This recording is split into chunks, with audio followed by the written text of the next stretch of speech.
श्री स्वामी समर्थ, जय जय स्वामी समर्थ, सद्गुरू स्वामी समर्थ, श्री स्वामी समर्थ। तर मंडळी, आजच्या व्हिडिओमधून आपण लग्न जमत नसल्यास नेमकं काय करावं, हा एक प्रभावशाली आणि फायदेशीर उपाय आजच्या व्हिडिओमधून मी तुम्हाला सांगणार आहे।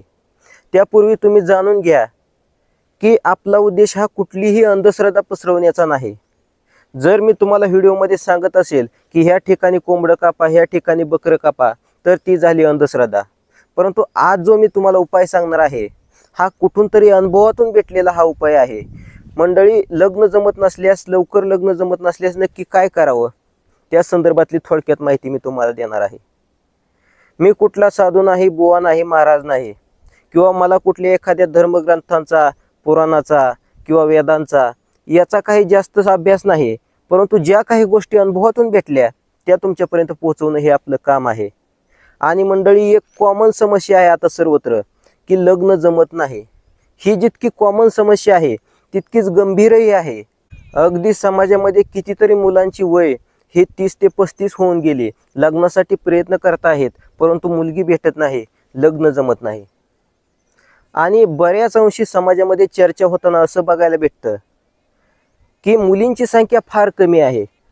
परंतु मंडळी, जर आपण तर्कशुद्ध बुद्धीने विचार केला तर एवढीही मुलींची संख्या फारशी काही कमी नाही की जितकं गंभीर स्वरूप आज आपण समाजामध्ये बघतोय।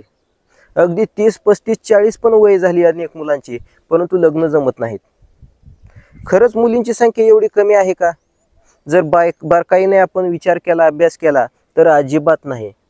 कारण उन्हाळ्यामध्ये आपण बघत असन, उन्हाळ्यामध्ये ग्रामीण भागामध्ये 12वी झाल्यानंतर मुलींची लग्न उरकून टाकतात आणि उन्हाळ्यामध्ये 12वीची परीक्षा झाल्यानंतर मुलींचे कॉलेजमधून लॉटच्या लॉट बाहेर पडतात।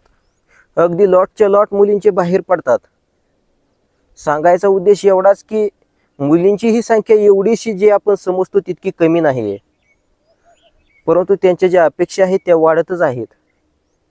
आणि ह्या विषयानं एक गंभीर स्वरूप आज समाजामध्ये धारण केलेलं आहे की मुलांची सहसा लग्न जुळतच नाहीत। तर मग अशा परिस्थितीमध्ये लवकर लग्न जमण्यासाठी, लवकर लग्न जुळण्यासाठी, लवकर तो मुहूर्त जुळून येण्यासाठी नेमका काय उपाय आहे ते आता मी लगेच तुम्हाला सांगत आहे। तर मंडळी, एक ठिकाणी एक वयोवृद्ध असा ब्राह्मण होता, विद्वान होता, त्याला काहीतरी शास्त्राचा अभ्यास नक्कीच असावा। आणि ही जी मी तुम्हाला स्टोरी सांगतो ही कुठली आख्यायिका नाही किंवा दंतकथा नाही, ही माझ्या प्रत्यक्ष नजरेसमोर घडलेली घटना आहे। नजरेसमोरून मी घेतलेला हा अनुभव आहे। तर त्या वयोवृद्ध विद्वान ब्राह्मणाकडे एक मुलगा आला, सोबत आई वडील होते आणि त्या मुलाचं वय होतं साधारणतः 35 ते 40। आणि 35 ते 40 वय असेल तर त्याला आपण मुलगा म्हणत नाही, त्याला बाबा म्हणतो। पर जाऊ द्या, मरू द्या, त्याचं लग्न झालेलं नव्हतं, त्याला आपण मुलगा म्हणूया। तर त्या वयोवृद्ध ब्राह्मणाकडे, त्या विद्वान ब्राह्मणाकडे ते सगळेजण आले।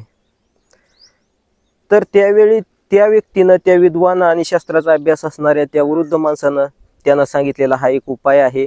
आणि या उपायाचा जो असर आहे, या उपायाचा फायदा जो आहे तो कशा पद्धतीने झाला आता लगेच तुम्हाला सांगतो।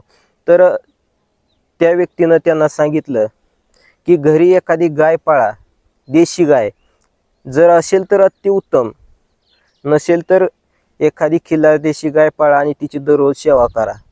आणि साधारणतः मंडळी, त्या विद्वान माणसानं, त्या शास्त्राचा अभ्यास असणाऱ्या त्या वृद्ध ब्राह्मणानं ज्या पद्धतीनं सांगितलं त्या पद्धतीनं त्या मुलांनी किंवा त्या मुलाच्या घरच्यांनी, आईवडिलांनी एक नवीन कारवड खरेदी केलं, म्हणजेच देशी गाईचं एक पिल्लू। तर त्यांनी घरी आणलं, सेवा केली। आणि साधारणतः माझ्या नजरेसमोरचा, माझ्या अनुभवातला हा विषय आहे की त्या मुलाचं 1 आठवड्याच्या आत लग्न जमलंही आणि झालंही। तर बघा, इतका हा जालिम उपाय की गोमातेची सेवा केली पाहिजे। आज आपण बघत असेल घरोघरी की पूर्वीच्या काळी ज्या पद्धतीनं गोमातेला स्थान दिलेलं होतं, एक पशुधन म्हणून त्या गोमातेकडे बघितलं जात होतं। आणि शास्त्रामध्ये, धर्मामध्ये, आपल्या पुराणांमध्ये गायीला ही फार मोठी महती देण्यात आलेली आहे। परंतु आताच्या काळामध्ये आपण बघत असन की लोकांचा कल हा देशी गायी पाळण्याकडे नाही, देशी गायींचं संवर्धन हे करत नाहीत। आणि याचा उद्देश हा कुठलाही अंधश्रद्धा पसरवण्याचा नाही, कारण हा उपाय नक्कीच मला वाटतं कुठेतरी शास्त्रामध्ये असावा आणि त्याच्यामुळंच हा उपाय हा फायदेशीर ठरत आहे. साधारणतः त्या गायीच्या वासराचं त्याने पालन केल्यानंतर, संगोपन केल्यानंतर, सेवा केल्यानंतर 1 आठवड्याच्या आत त्या मुलाचं लग्न जमलंही आणि झालंही. हा सगळा अनुभवातून सांगितलेला तुम्हाला उपाय आहे. नक्कीच करून बघायला काही हरकत नाही. तर या संदर्भामध्ये काही कोणाच्या शंका असतील, अडचणी असतील तर त्या नक्की कमेंट करून सांगा.